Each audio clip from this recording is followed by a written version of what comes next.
Oh, Over to you then, Phil. Okay, thank you for having me, everyone. I said to Derek when I did this sort of put together what I was tying, it's simple flies that catch me fish on various still waters around the country.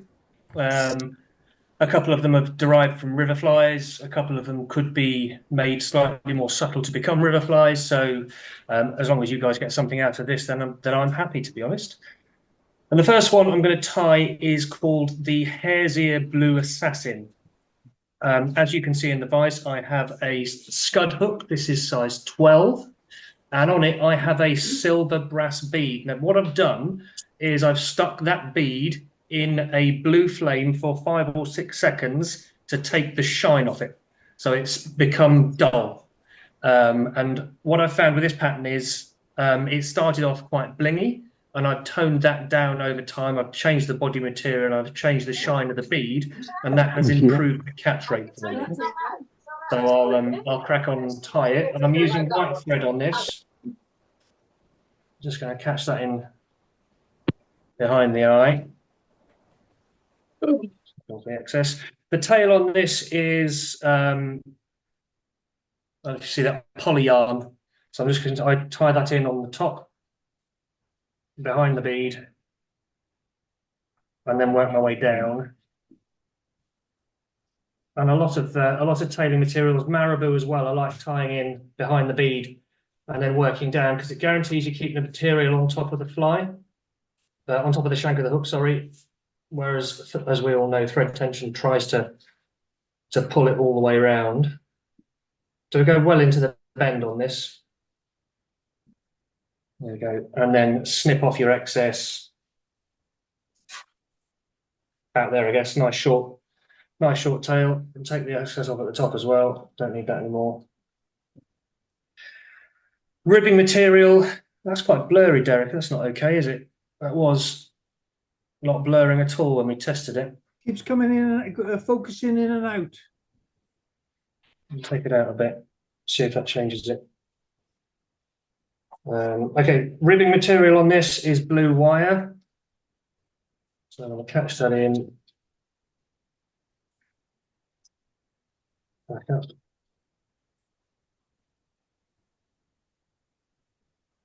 And then secure that out of the way, just in the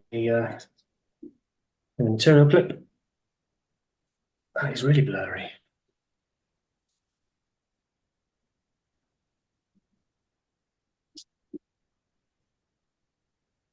Is that going to make a difference? That's better, Phil. Is it? yeah, it's fine. That's a bit annoying. I'll do that at the end of each tie just so you can see it. Okay, body material on this. I used it last time, and it is anti-static bag. This is from Togan's Fly Shop, who very kindly send me some materials to use every now and then, and it's pre-cut. So for those of you that don't know, anti-static bag is the stuff that computer components or electrical stuff comes in. And it's a bit like pearl mylar, but not at all shiny or blingy. And I really like it. I use it as ribs on Diawl Bachs and crunchers and things like that. And I use it for the body of this. It's effectively like mylar or flashaboo, but not as in your face. So we'll tie that on. I'll take it. Conference League games where it's early in the second half. There we go. The Chelsea match. Catch that in behind the bead, snip off the excess. And we're going to, with this, we're going to go down and back up again. And I've got three strands of it, just to aid with the coverage. And if they split, it means a bit like when pheasant tail fibers come apart, it means you stand half a chance of like this, covering the body still, and then coming all the way back up again.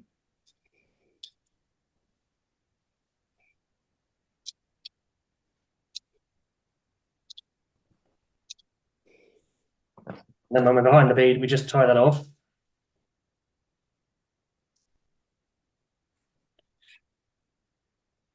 Snip off the excess. And then we rib it with the blue wire.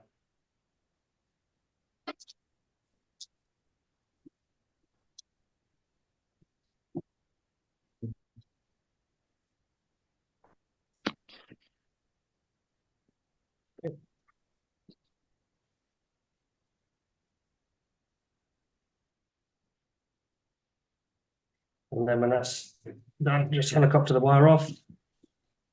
Eventually. Okay. So I'll stop that moving. You might be able to. There we go. That's what we've got so far. A slightly dull silver body, dull silver bead, blue rib. For the thorax of this fly, I'm using Vicuna Dubbing's Hare's Ear substitute and some Vineyard Glister Dubbing in purple. We're just mixing the two. Again, the original called for a material like Glister Dubbing throughout the entire thorax. And I've found that as I've toned that down with the Hare's Ear sub, I've really improved the catch rate when I'm fishing it. So we just mix those two together.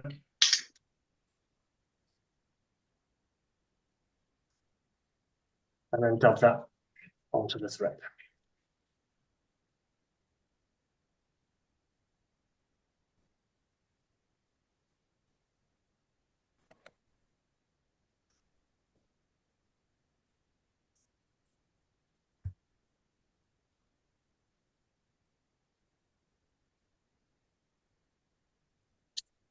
Yeah, a nice bulbous thorax. And then we'll back up behind the bead. It's just a whip finish.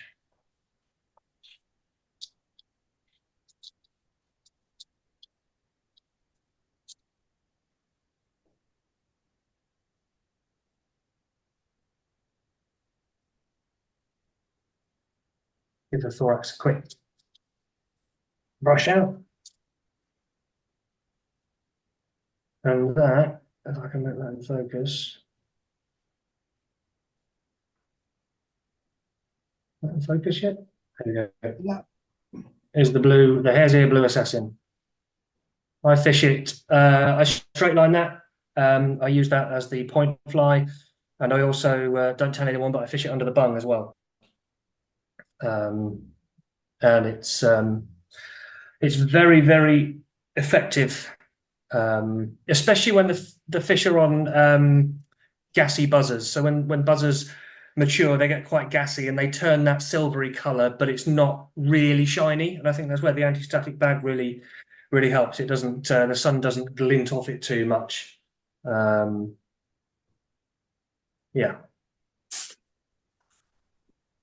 So that's the first one. Any questions? Don't be frightened, guys. Yeah, Phil, I have one. Rather than using a silver bead which you heat to get rid of the shine, could you not use like something like a copper bead which wouldn't be so shiny? Yeah, absolutely. Any bead you want, I think, is you could use a blue bead to match the rib. Yeah. You know, as with any pattern, I think the world is our oyster. Other than burning my fingers, there's nothing wrong with taking the shine off a silver. But there's probably companies out there that sell almost nickel beads that would work just as well as what I do with an oven flame and a poker. Yeah. Yeah. Okay. Thank you very much. Yeah. So yeah. How would you categorize that, Phil? Sorry? How would you categorize that fly? I would call that a nymph. Right. Happy to be challenged on that. But a beadhead nymph, I think. Although it's very close to a Cherenomid, isn't it? It's very close to a buzzer pattern. So, yeah. As long as it catches fish. Say again? As long as it catches fish. Exactly. It does for me. And that's a caveat I'm going to say all night. These ones catch me fish. I can't guarantee they'll catch you fish. Right. Moving on. I've started getting into the use of ultralace tubing. I really like it. And this is an ultralace Caddis pattern. It's something that I've adapted from a river fly, and I use it on still waters, and it's actually quite effective. So I'll give that a go. Again, size 12 grub hook. If you're going for rivers, almost certainly quite a bit smaller than that. And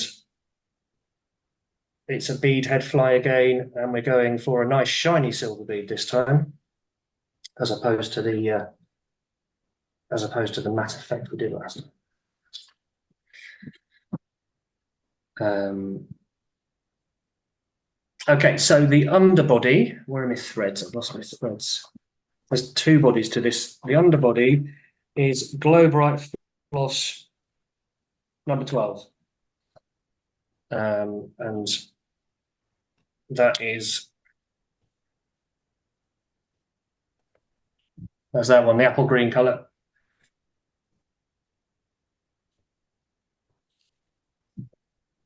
So shall we get that into the bobbin? Okay. Right. So we're going to catch that on behind the bead. And again, not go too far on that one, because we want a really nice green underbody, and we've got to tie in the ultralace tubing. Now, for those of you that don't know, if you can see that, that's the ultralace tubing. It is literally clear spherical tubing. I don't know if you know it's like D-rib, but double it. But it's hollow, and I've used it. I've stuck wire up the inside of it to change the color of it. You can get different colored ultralace tubing, or you can do what I'm doing and use clear ultralace tubing and alter the color underneath. So we're going to tie that in behind the bead. We can then pull that quite tight, and much like you do with Spanflex, wind down the shank, reducing the bulk as you go. And again, we're going well into the bend on this one. And then we get that out of the way, and we come back up with the floss. We've got a nice vivid green body here. So I'm just going to come slowly back up, making sure it's nice and even and covered. You might back down again. So you might want to talk amongst yourselves here, because I'm just going to build the body a little bit, make sure it is really green. It's nice to see what you're doing. The camera from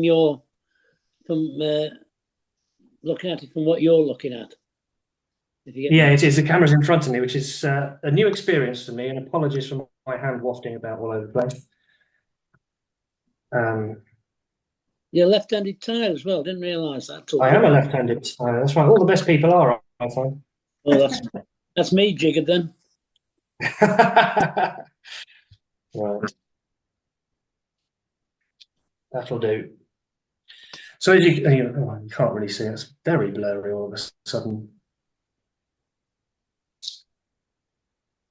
But it's just getting in close now. That's made it worse. Oh, there we go. There we go. Let's leave it there and see if that works. So you can see the green body. I've stopped just shy of the bead, and you've got the ultralace tubing here.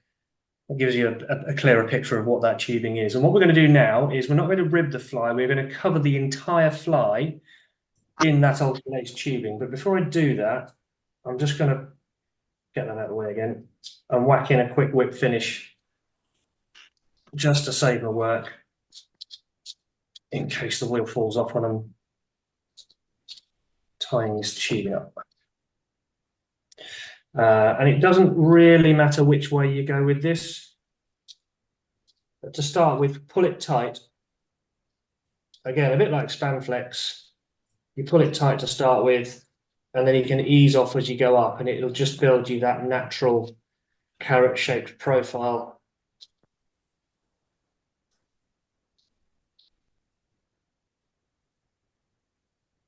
So these are all touching turns. If one of them slips slightly, because it is a bit of a slippy material, just use your fingernail and push it back down the shank. There we go. Right. And I've stopped where I want the thorax roughly to start, and then we just want to tie that off. A couple of tight turns there, a couple of tight ones in front. There are a couple of tight ones behind because it's slippy, and then just put a bit of tension in it and snip it off, and it'll spring back underneath the floss and be a much neater cut. And then I'm going to whip finish here and get rid of that floss because we are done with the green.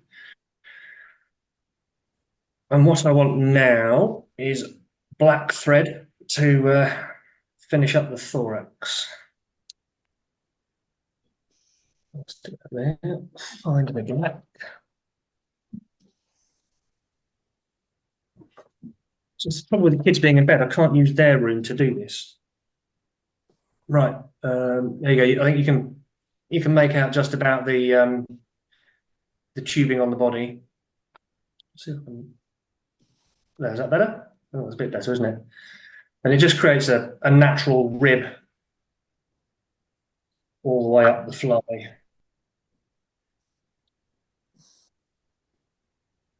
And just load the bobbin with the black. But before I do that, what we need to do is take a brown Sharpie marker, I forgot this bit, and draw a line down the back of it. I'm just going to tilt it my way slightly. There we go. So because again it's very blurry, but I've done a brown line down the back of that. Again, just to imitate a bit of what the natural looks like. And then we're going to catch on a black thread.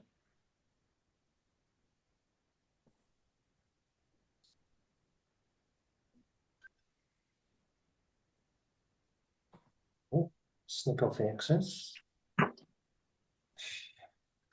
And the dubbing for this is Vicuna dubbing in black, but it's got UV through it, so it's got lots of sparkle to it. But it's also incredibly soft, so it's nice and easy to dub.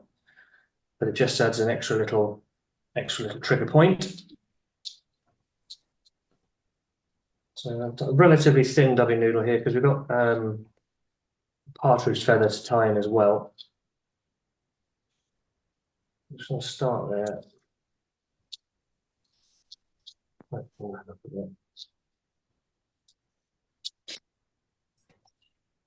It's probably enough there. So I'll take the excess off there.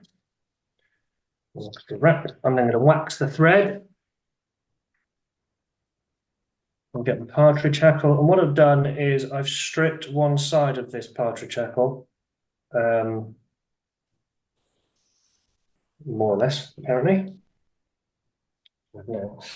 I like a sparser hackle. If you prefer hackles to be fuller, then by all means don't strip one side of the partridge hackle and use all of it. So I prefer not to. And we're just going to catch that in. Oops, sorry.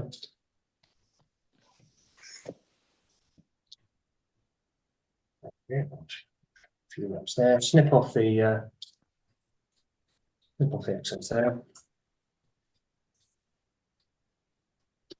And while we have pliers,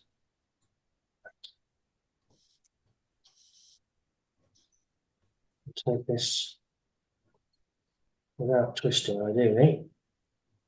Take it round a few times.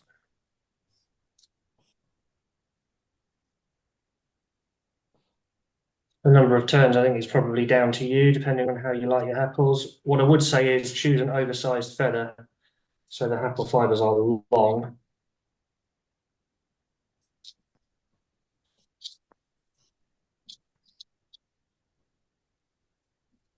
Right, that's the feather in to imitate the legs. Snip off your stem.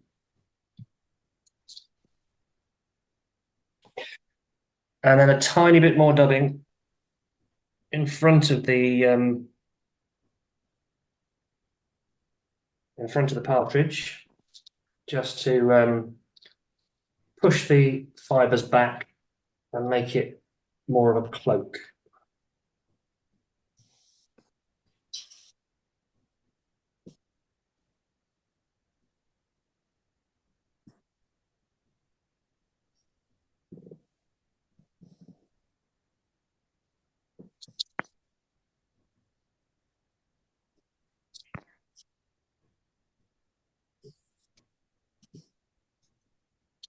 Yeah, that's better shape.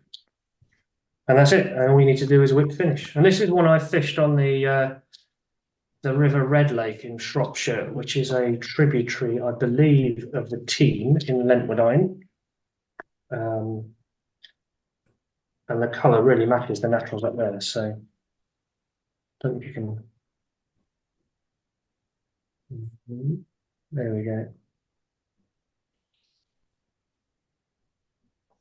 So yeah, you get the idea. Green body, clear vinyl over rib, and then a hackle. Size for still waters, size 10 to 14 is what I fish. Rivers, anything from 16 to 20. And I'll change the bead up to tungsten if I need to get it down quicker as well. And don't forget your brown marker pen down the back, because I did. It won't work without that. Any questions?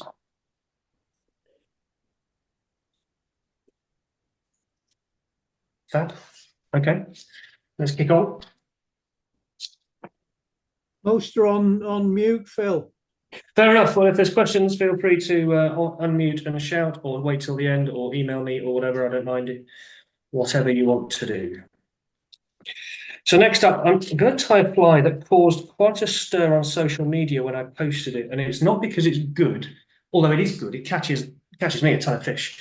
The reason it caused a stir is because half the people that commented on it thought it was a variant of a Montana nymph, and the other half thought it was a variant of a Diawl Bach. And I can confirm it is a Diawl Bach variant. It to me looks nothing like a Montana at all, but again, happy for you guys to correct me when you see it. It's called the Green Lantern. So I'm using reversed tokens, wet fly hook size 10. Any wet fly hook will do. 10s, 12s, and 14s for still waters. Standard Diawl Bach size really.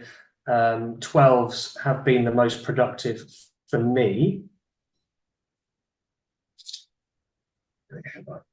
And it is black thread all the way through for this one.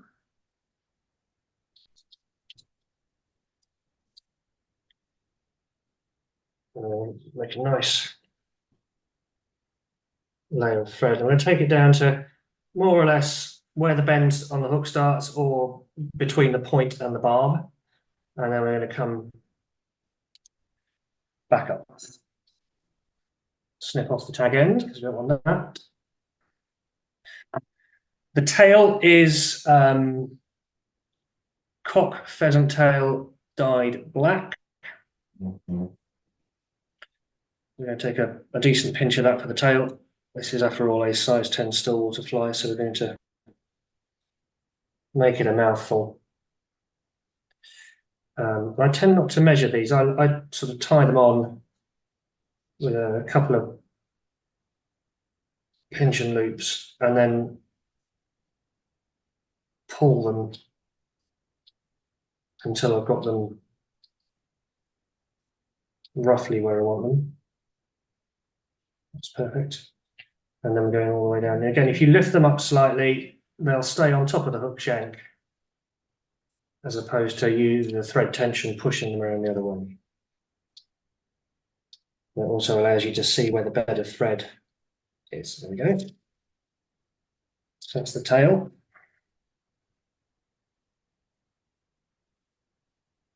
I'm going to go back up to the top again, catch that down a bit further as well, and snip off the excess. Okay, rib on this fly, I've lost it, there it is ultra wire, there you go, in chartreuse. And this is size small, but you can get away with a medium as well. So we'll tie that in.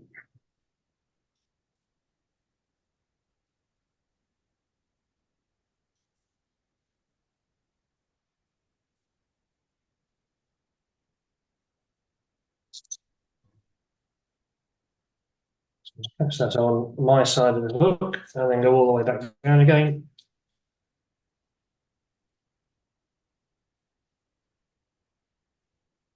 Yeah, stick that into the materials, plate if it can stay.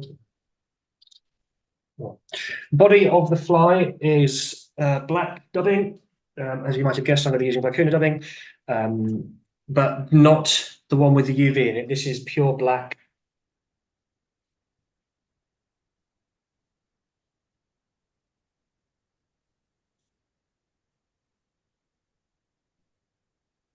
Okay, right. I'll wrap that on.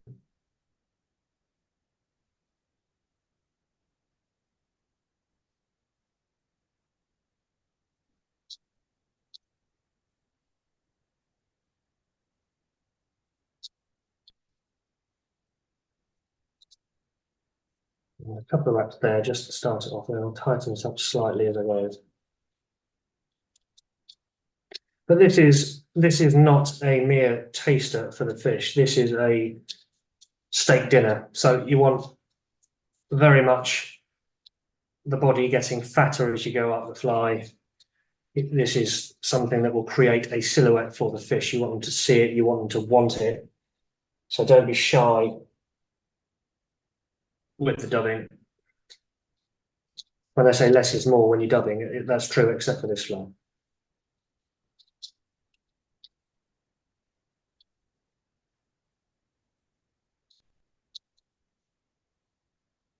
So I reckon about there. And then just draw everything back from the eye. We'll go tie on the beard in a minute, tidy up. So you can see it's quite buggy, quite fat. We're then going to rib the fly with the chartreuse wire, and I'm going to counter rib that because I've tied it on my side of the hook. If I go the same way as the thread, the first wrap of wire, I find, tends to pull the tail over to the other side of the fly. So if I go underneath the fly, the opposite direction to the thread, it's not doing that. And then you want nice, even ribs.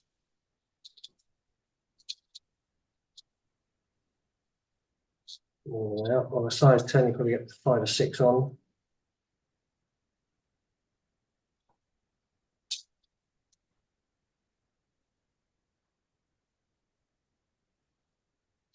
And helicopter that off.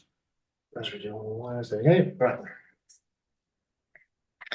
Beard, again, is more dyed cock pheasant tail.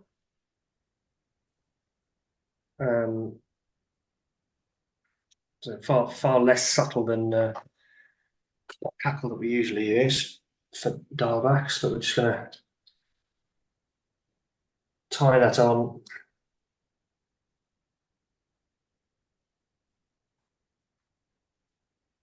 And then adjust it to size.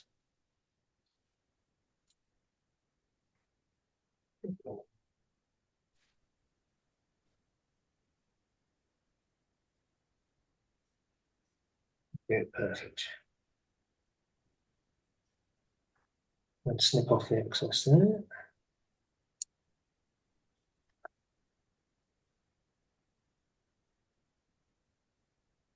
Just manipulate that beard so that it sits how you want it.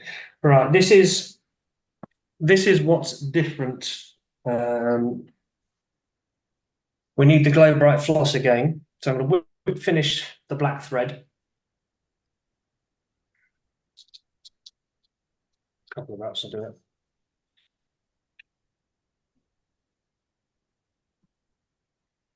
Take the black off. Put on your floss. And this is floss number, Glow Bright floss number 12. Again, that green colour we used on the last Caddis pattern. And this is what gives it the green in the name. The black and green is standard early season trap. colour pattern, isn't it? But this works throughout the season. It's worked in high summer for some people who I've tied it for. It is an all-round good pattern. And then we catch that on behind the eye. Snip off your excess.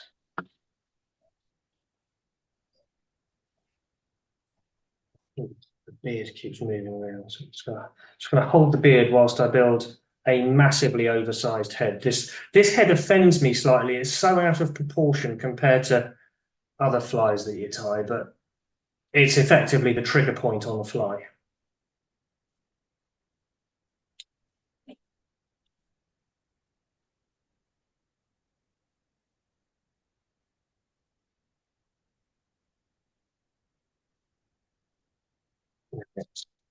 A nice big bulbous head,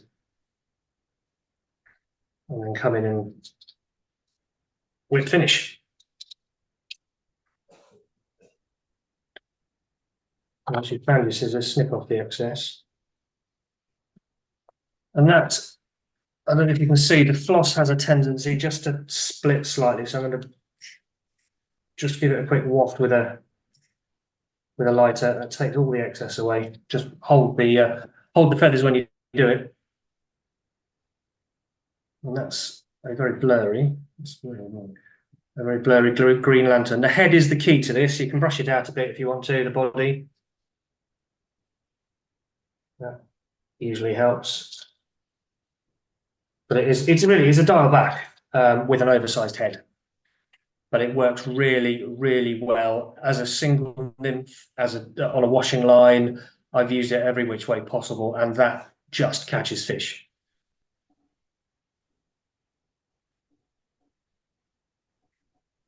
Any questions?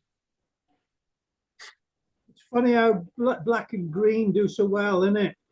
It is, isn't it? Yeah, and I've always fished Ravensthorpe early season down in the Midlands, and it's black and green is killer at Ravensthorpe early doors. The big fish that come out always seem to come out on a Pittsford P or something that's black and green, but this fly seems to work throughout the year. But it's still that colour scheme, isn't it? It's like black and orange. It's also a good one for trout. Okay, right, moving on. Okay, next up is a fly called the Shetland Killer. If I can find the pack for it. Here it is. I was doing some product testing for Vicuna dubbing, and one of the dubbings they sent me through very much reminded me of the old Shetland spindrift yarn. I don't know if anybody remembers that or uses it. Say remembers it. That's a bit cheeky of me, but I think it's quite hard to get hold of the original Shetland spindrift now. But the colour of the dubbing that came through reminded me of the Shetland spindrift. So I thought, I wonder what flies were tied with the old Shetland spindrift, and this thing cropped up, and I thought, oh, that looks good. I'll give that a go. And it has proved very effective. And to be honest, you can change the colour of the dubbing to whatever you want, really. But I'll show you how to tie it, because it uses a dubbing technique that I came across a while ago, didn't use for ages, and then started again. So hopefully it'll be new to a few of you. And for weight, I don't on these type of patterns, Caddis nymphs sometimes, but certainly scuds and this, I don't use lead. It's going to be backwards, but I use this stuff, which is tungsten tubing from carp fishing, because it's malleable. It's silicon tubing, but it's laced with tungsten, so it's extra heavy. And what you can do, if I find a pair of scissors I'm less fond of than the ones I'm using, you can cut your bit off, so you've got tiny bit of tubing, and then you can cut both ends at an angle So let me do that and I'll show you.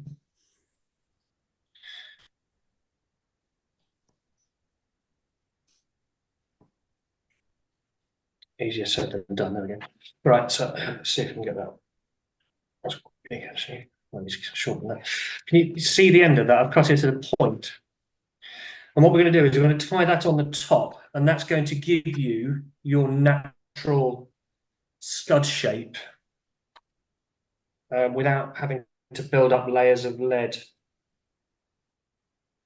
or wire. So let me get the that's a bit better.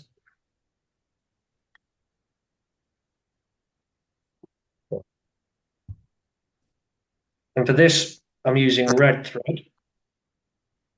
And I tie an unweighted version as well. So what I do for the weighted versions, I know that if the fly has a red head to it, it's weighted.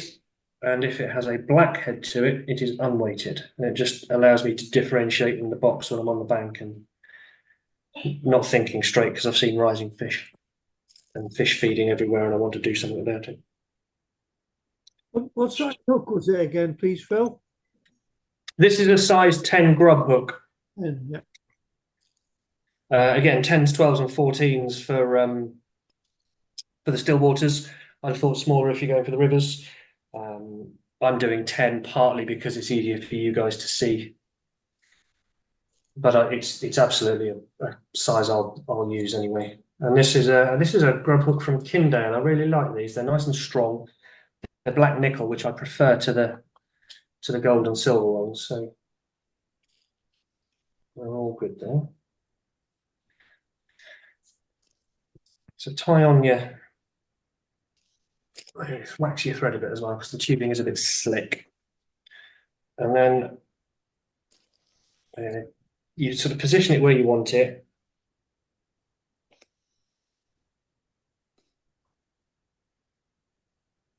And cinch down that end. And be careful because it has a tendency to twist and spin, and if you pull on your thread too tightly, it's hollow, so it sort of pinches it down a bit. So I'm just going to make a bit of a pig's ear of this and then go back and neaten it up. Just want to get it on, stop it spinning around.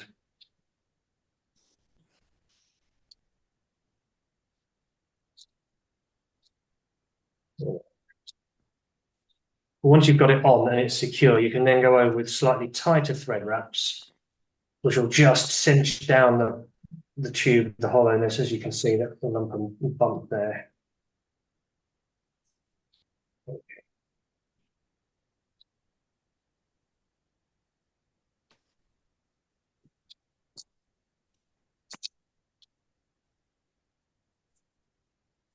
I'm just going to cover up that. In the gape of the hook either, is it? Cover up that end. There we go. All right. Okay, so there's a slight bump at the butt, as you'll see. I'm going to hide that with dubbing because dubbing hides all your sins, doesn't it? It's wonderful, I know. And this is. Let's see if I can get that in. There's the dubbing. That's the colour. It's a mixture of yellows and reds and oranges and a bit of brown, I think, as well. And it reminded me of that spindrift yarn.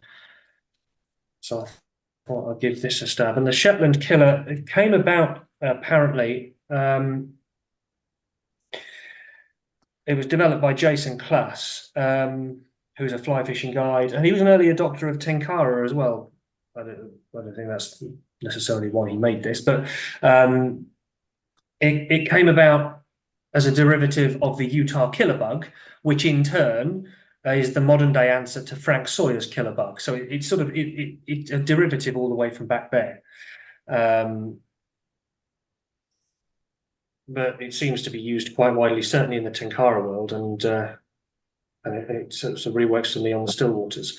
So I've got this dubbing. I'm going to make a nice, relatively tight noodle. But we are going to tighten this. I'm going to make this into yarn. So it's a way of using dubbing as yarn when you don't have yarn. So I'm going to get that onto the thread. Then what you need to do, it's slightly awkward because the phone's on the wall. You want to just wrap it so that the first wrap of dubbing is caught on the hook. So it's secured the dubbing. You can see it's just secured the dubbing on the hook. And what we're then going to do is create a massive dubbing loop. And we're going to come up behind the head.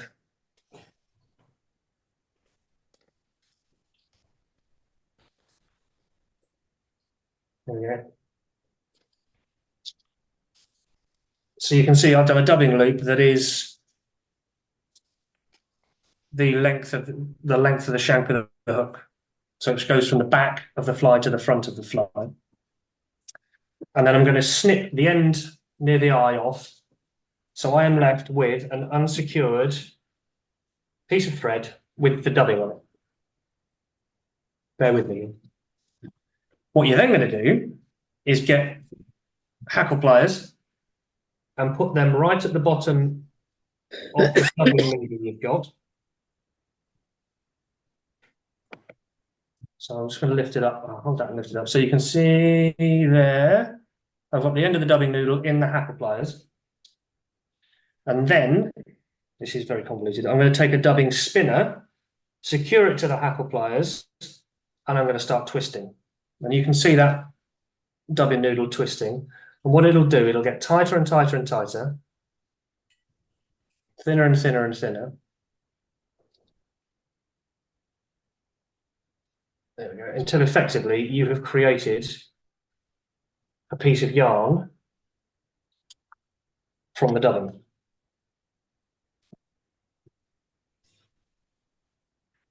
And then all you need to do is wrap that up and carefully, as if it were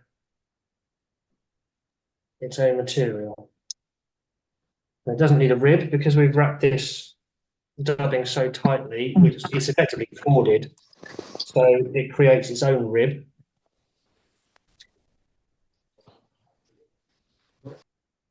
Let's darken the colours down because it's so tight. Much easier if you have plunger style hackle pliers as well. I will add. Yeah. Coming up and over, you can see that almost scud shrimp style shape. Now that we've covered it all up and used the dubbing, it's fat at the top and then thin either end.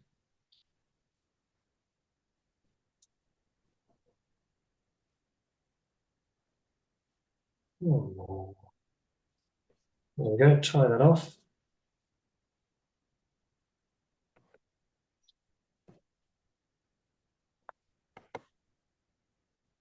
Snip off your excess.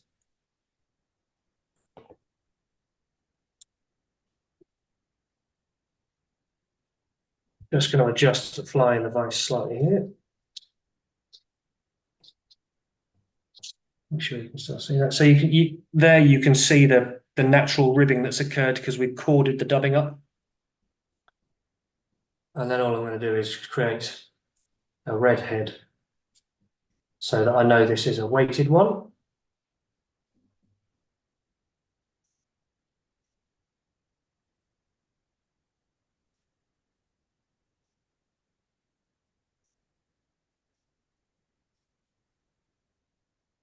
And whip finish.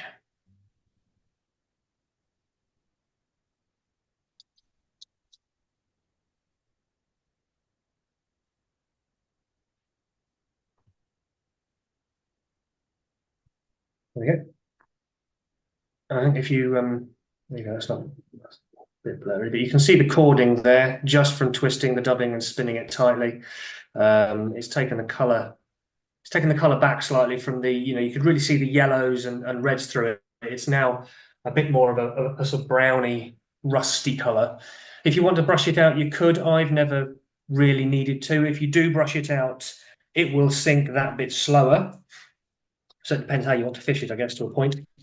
But that is a fantastic fly for me. Works really well.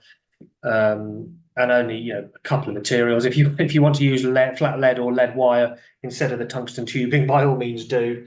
I've got a ton of this tungsten tubing. I quite like the fact that it gives me that natural shape without really having to work at it. But that is the Shetland Killer. Any questions on that one? Any questions about the dubbing technique? Did it make sense what I said? Yeah. Yeah. Phil, can you remember the pattern code for that spindrift wool? Not off the top of my head. No, I can't. Sorry. If you Google the Shetland Killer, Yeah. one of the first few pages that come up will be an article by this chap, Jason Klaas, on a Tenkara page. And on there, it's got step-by-step how to tie it. He uses yarn, so it won't have that dubbing technique on it, but it's got step-by-step how to tie it. It has a picture of the original Shetland spindrift wool, and various different variants that he ties and stuff like that, with a bit about how he fishes it when he's doing Tenkara. But it's worth a Google. There's quite a lot of information on that page, which I quite liked. I think I've got some. Have you? Yeah, I think so. Worth a few bob these days. It's a good substitute for the Chadwicks, isn't it? Yes. Although lots of people make specific Chadwicks sub, don't they? But yeah, it would be an excellent substitute for the. I think I got it from some lady that sells wool from her home. And I think with these sorts of things, with the Chadwicks card, there's been something doing the rounds on social media today about a bloke who's trying to flog an unused card of Chadwicks, and nobody wants to pay top dollar for it. But people don't know what they've got, do they? They sort of stick it in with everything else, or just I'm selling something for somebody else, and you're either going to get the Chadwicks yarn, or the original Le Flash mosaic, or something like that that's worth quite a lot for 3 and 6 pence. Yeah, but it's only worth what somebody will pay you for it, isn't it? Understood. I've got a law advice, and somebody's been trying to sell one on social media for 2,800, but they haven't had any takers yet. It's not David McPhail, is it? No. I don't know who it is, but I've got the law advice with every bit: the bag, the bobbin cradle, the extension arm, the lot. So I think that'll be worth more than that 2,800, but it depends if anyone wants it at the end of the day. Well, that's it. And I think with the law vices, there are companies out there now that imitate the jaws, don't they? So you've got the FNF vice and HNH do a sort of a similar style jaw. Yes, there's a lot of copies out there. Yeah. Okay. No questions?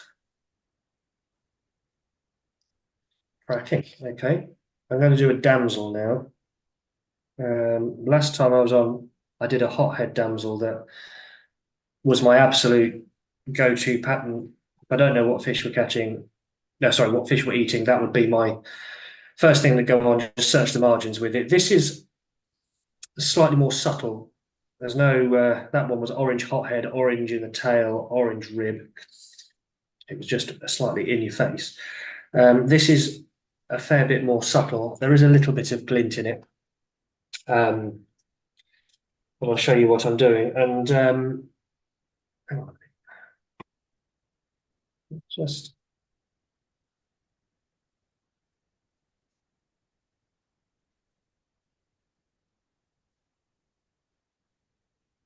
okay. So I'm going to be using that shaped hook. Oh, there's pictures. That's the wrong way around on Zoom. Okay. So it's a curved nymph hook. I get them from Togans. It's 2 times long. And this is a size 14. And I really like these for damsels. It's a really good nymphy shape. And they're really strong as well.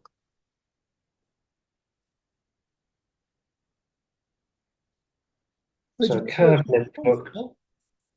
And then, was that you? Sorry, Derek, do you have a Where'd you get the books from? I get these from Togan's Fly Shop. They're based in Colorado. I'm lucky enough that they send me bits and bobs every now and then to tie with.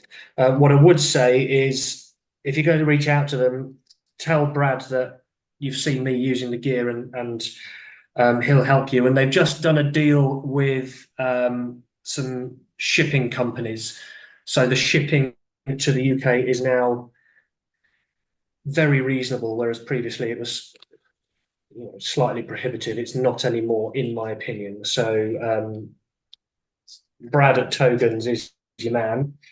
And you've got the curved nymph hooks, the anti-static. I don't know where else I could get anti-static bag from. I haven't been able to find it anywhere in Togan's. And some of their beads as well. This is, I'll stick it in the vise. I don't know if you'll be able to see it properly. This is called Green Magic, this bead. And it's a lovely, sort of lovely dull matte green. They've also got Brown Magic, which is almost a browny purple type color. It's absolutely spectacular when you're looking for natural colored beads. So have a mooch about on the website, see what you think, reach out to Brad. He will, I'm sure, sort you out and be grateful for you guys reaching out. But as I say, it's a beautiful shaped hook for damsels, in my opinion. So I've got a curved nymph size 14. I've got a 2.8mm tungsten green magic bead, and I'm going to start with some fluorescent chartreuse thread, obviously behind the eye. And the only reason I'm using this is because we're creating a small butt as a slight trigger point.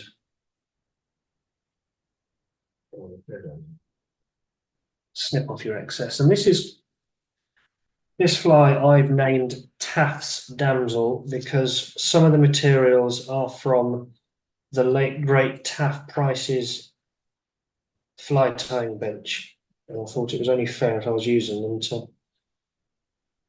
give him the credit. So I'm just going to do a fluorescent chartreuse butt, and then bring that all the way back up again.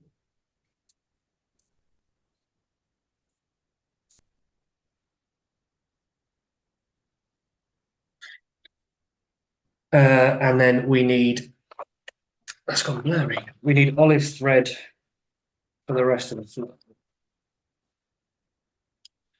So just bear with whilst I load the other bobbin.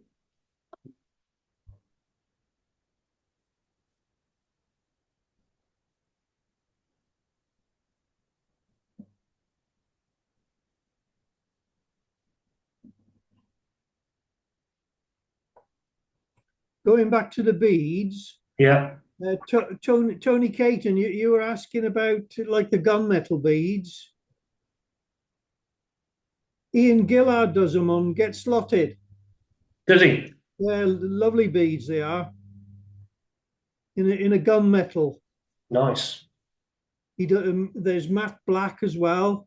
Yeah. Probably nickel coloured then as well, I'd have thought. Yeah. I thought you were going to tell me to get knotted then, Derek. Oh, Get Slotted. Right, sorry about that. So I've got the olive thread on now, and we'll use that to tie off. I don't bother with finishing the other stuff. I'll just tie over the top of it.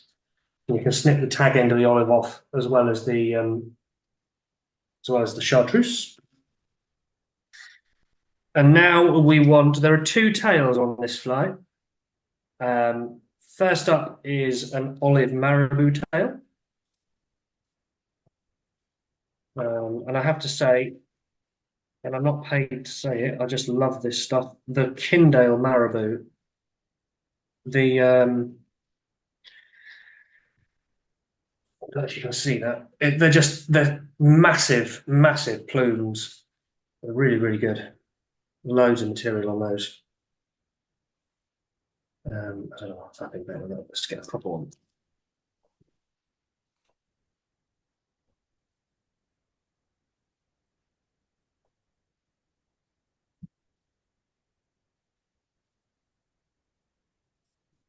Get your marabou. Probably a good inch and a bit as the tail. And with the usual, rip it off the stalk. I like to lick my fingers just to make it a little bit more manageable. Then what I'm going to do, I'm going to snip those curly ends off to line up tips a bit more, and then I'm going to run my fingernail over the ends just to pull off some of the fuzz, make the underbody a little bit more, a little bit thinner. Okay, and then pinch and loop, and tying it in on the top.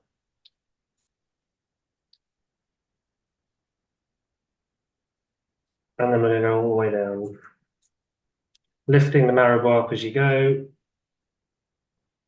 A keeps the thread racks nice and close together and secures it to the shank, and B stops thread tension, pulling that tail over. There we go. And then we're going to pinch that off on the second line of my H&H vise. So probably about a shank and a half in length of that tail, I'd have thought. Can always be shorter when you get to the bank. You can't really add anything to it, so I like to make it long and then shorten it. The second tail is going to be some of this stuff, which is EP trigger fibers in UV green. And it just adds a bit of something, I guess, that the fish can see. You don't want much at all. And it's not very mobile, so as the marabou wafts in the water and the movement, this will not, so the fish will see it. So then take that thread back up to the behind the eye. And pinch and loop this on top.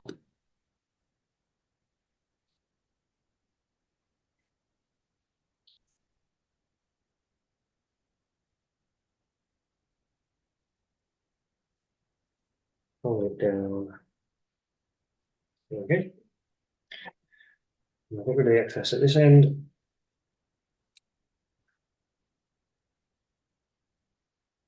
And line this up at the end of the tail. Let's snip that up as well. So that just, whilst it's dry, becomes part of the tail. But as that marabou moves, as I say, it really makes a difference. Body-wise is olive dubbing. Once I've found it, yeah. Any olive shade of your choice.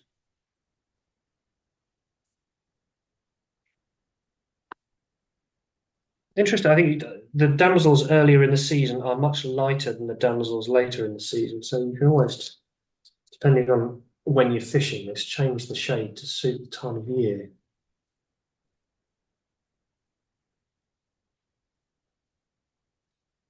I'm just going to put that on.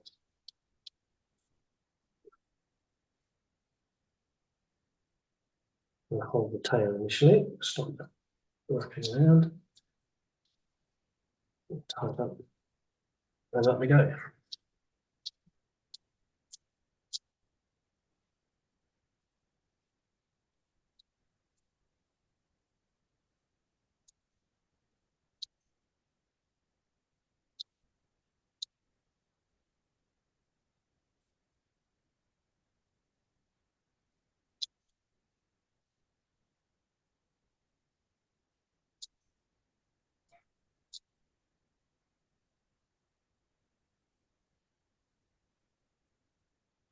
Right, at this stage, we now need a hackle to finish it all off. I've got olive partridge, and I've, again, like the last hackle I used, I've stripped one side of it just to make it a bit sparser. And we'll tie that in by the tip.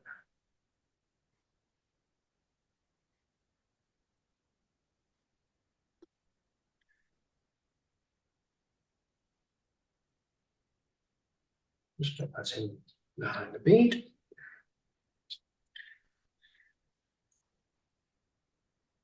Yeah, the hackle pliers, and then wrap away.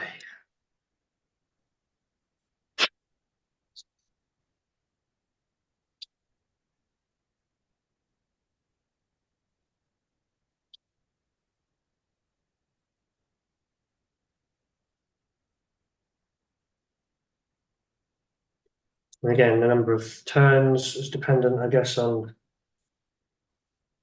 how you like your hackle, whether you like it sparse or not.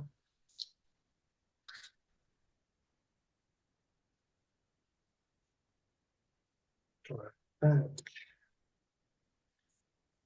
Front. Snip off your excess and the stem. Right, just to tidy up, and again, just to create a little cloak, and take a tiny bit more of that dubbing, just literally a wisp. Create a really thin noodle just to sit behind the bead. I'm not sure the fish care, but it will hide the stub end of that partridge feather as well, which is annoying me. Do you get a lot of tail wrapping with that marabou, Phil? I don't, not on this shape hook, no. Right.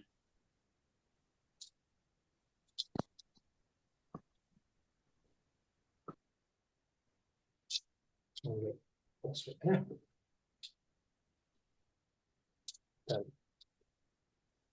Get rid of the excess and whip finish.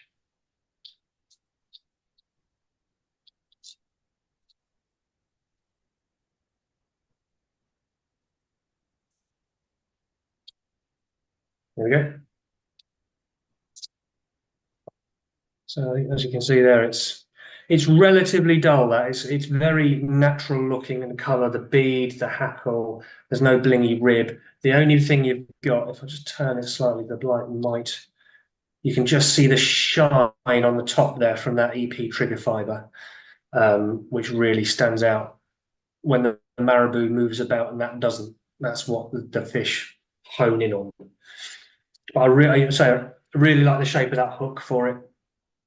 Just I guess it suits my eye more than anything else. I don't know whether the fish care, but to me it looks good. And if it looks good, you're going to fish it with confidence, right? Aren't you? So that's half the battle. Any questions?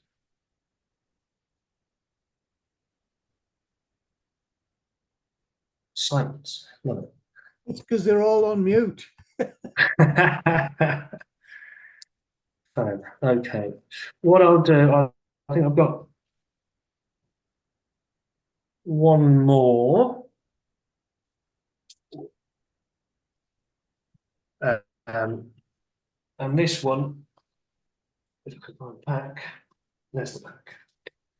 It's something I posted recently. It's called Tax Crystal Cherenomid, and this uses the ultralace tubing again, which I'm so fond of at the moment. It's one of those materials all of a sudden I've got into and keep finding patterns to tie with it.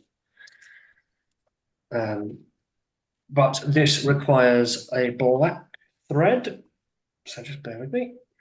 Is that the same sort of tubing that Vineyard saw? It is exactly that, Vineyard's ultralace tubing. Yes. I say multiple colours. I've got some green stuff that looks quite nice as well. However, with the clear, as I say, you can either, if you want to mix the colours up, you could do an underbody of coloured thread and then put the tubing over the top like we did for the Caddis pattern earlier on, or you can pick up different coloured tubing, or you can do what I did for a different pattern a while ago, which is insert small brassy sized wire into the middle of the ultralace tubing. I wouldn't necessarily recommend that because it was an absolute faff for effectively just a fly. It took ages to do. But if you want to do that, it creates quite a nice look. That anti-static bag, you can get it free from computer shops. You can, I agree. It doesn't come pre-cut though. It's a couple of hours job to cut it then as well. Yeah, and that's where the token stuff is sort of that step up, because it's pre-cut for you. You can then just snip off however many strands you need, and you're laughing. I put it down a paper shred and that doesn't work. I mean, I before I got Togan stuff, I tried with a cutting board and a Stanley knife, and that's fine if you want 5mm strips, but if you want the thin, this Togan stuff is a mil or even smaller than that, you're not going to get that with a Stanley knife. And but it is good stuff, and you can actually. There have been occasions where I've. What you saw me do earlier on was use white thread with that anti-static bag. You can, if you use black thread, it dulls it down a tiny bit more. You can even get a black Sharpie and just paint the back of the anti-static bag, and it dulls it down again. So there is it is good stuff. I really like it. Okay, so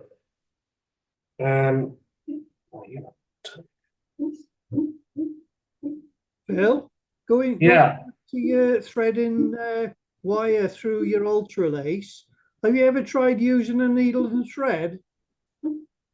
I haven't got a needle that is thin enough to go up the middle of the ultralace that I use. You could do, absolutely. That's what I use. Oh, okay, fair enough. Where'd you get your needles from? The haberdashery shop. You can get needles all different sizes. Oh, I'll have a look. I'll head down there because that would be significantly easier than farting around trying to shove wire up the middle of the ultralace tubing. So if you get a needle and put some thread through it, double it, you can drop the needle through the ultralace. Touch whatever you want to thread inside. Yeah. The glister or tinsel or marabou, whatever, and just pull it through. Fair enough. I'll give that a go. Thanks. Right. This is called Tax Crystal Cherenomid. I fished this for a few years, as I say. I've got a scud hook size 10 in the vise. And to start with, I'm using UTC 140. I'll then switch down to a smaller thread once I've done what I need to do with this, because I'm going to use this just to build a bit of bulk in the thorax. Why waste your thin thread when you can use this big fat horrible stuff? So ultralace tubing, we're going to tie that in here at the eye.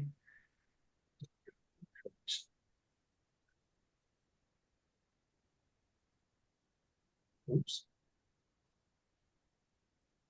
So tie that in there.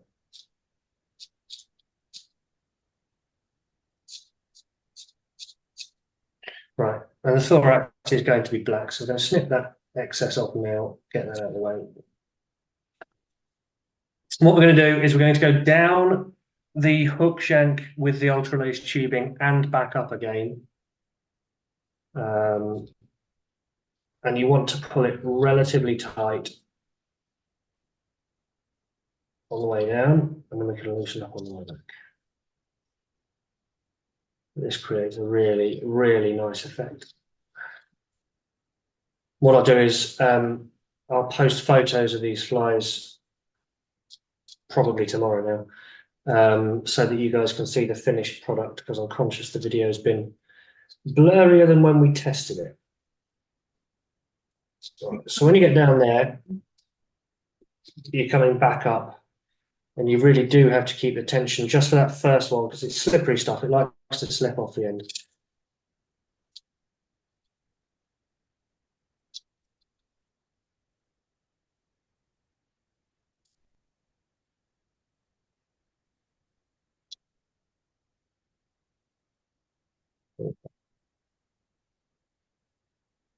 Oh, no. Right, avert your eyes.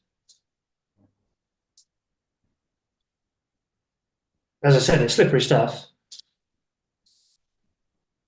All that came undone, so I'm going to get him.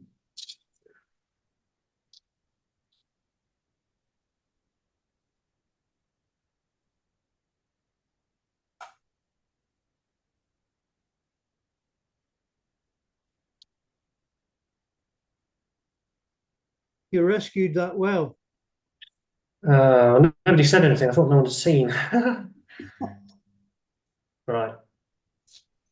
There we go. It is slippery though, so you've got to be really careful. Just at that point, Phil, we were all paying attention. Yeah. Laughing on mute, right? And I'll just wrap this off, trap it down tightly, couple behind, couple in front. What's the diameter, Phil, of that? Bear with, let me find a bag. I'll tell you.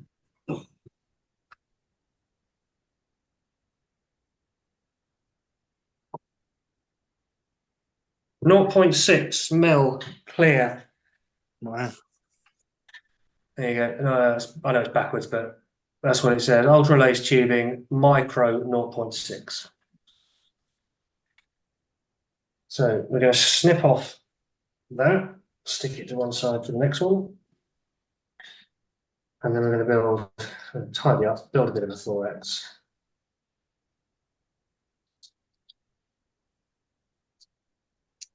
Adjust up the device so the thread doesn't slip off the front. Right, and you can see the effect. If I can get it to focus, there you go. You can see the effect on the body it has, and I like that the shank of the hook sort of shows through as well. It gives a 3D effect. So on this fly, there are cheeks and a thorax cover. Thorax cover, oopsie, I'm using Togen's blue-black Cherenomid skin. So you can see it there, it's a mixture of blue and black hollow. And effectively, you just sort of find a bit of blue, tie it in. If you've got wide blue hollow tinsel, that will also work. I don't, so I'm using this.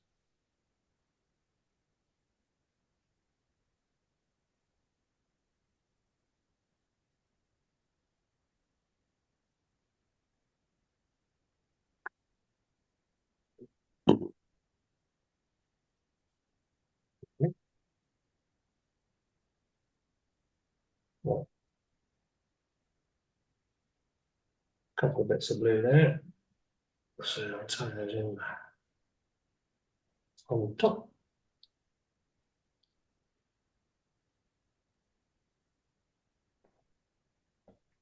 Snip off the excess. And the cheeks are there you go, red Cherenomid skin.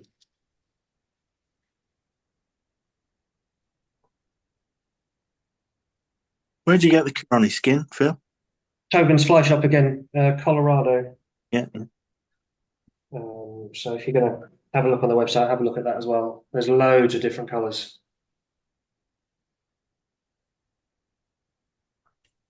There's one called Blue Steel, which always made me think of the film Zoolander. Okay, so I'll tie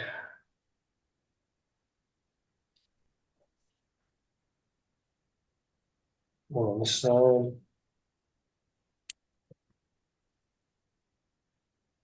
And one side.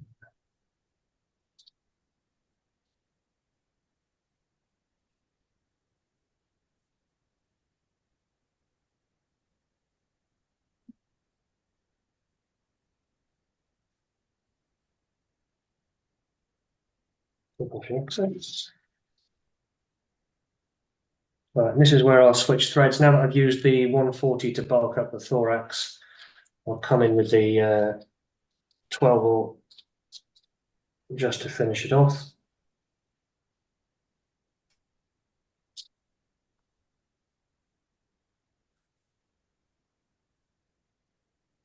Okay, right. Thorax cover first.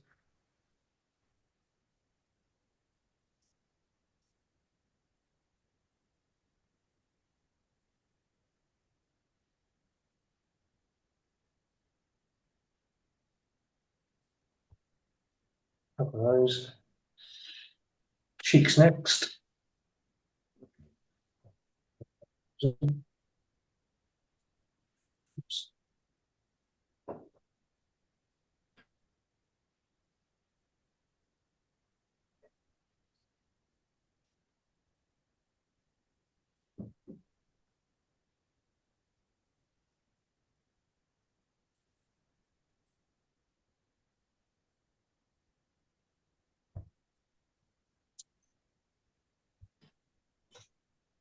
There we go. Right.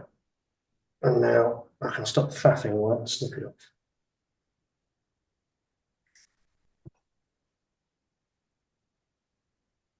Okay. And then it's just a question of a whip finish. There we go. And again, the size 10, 12, or 14 works really well. What I'll do off camera, so you can see the cheeks there, you can see the body, and then you've got the blue on the top, just as an extra trigger point. What I'll do off camera is just give that a quick lick of resin, just to seal the ultralace tubing, and it almost acts as a magnifier as well, so it just makes it look slightly fatter, which is nice. It's a bit of a morsel for the trout. To UV the whole of the fly, do you then? Yes, I do. Yeah, absolutely. If I wasn't going to UV the ultralace, I'd give the head 3 coats of varnish. Yeah, yeah. But I just give it all a lick of of resin. It's quicker and easier. And you know, if one of the trout that this fly will catch has particularly sharp teeth and it nicks the ultralace, once that starts coming undone, that's the fly that you've had it. So you may as well give it a quick lick of resin and prolong the usage of it.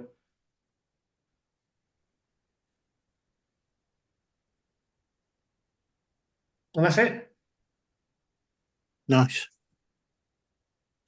Thank you, Phil. Pleasure. That's all I want. As I say, I'll take some photos of these tomorrow, get them posted in the Facebook group so that you can see slightly clearer what I've been tying.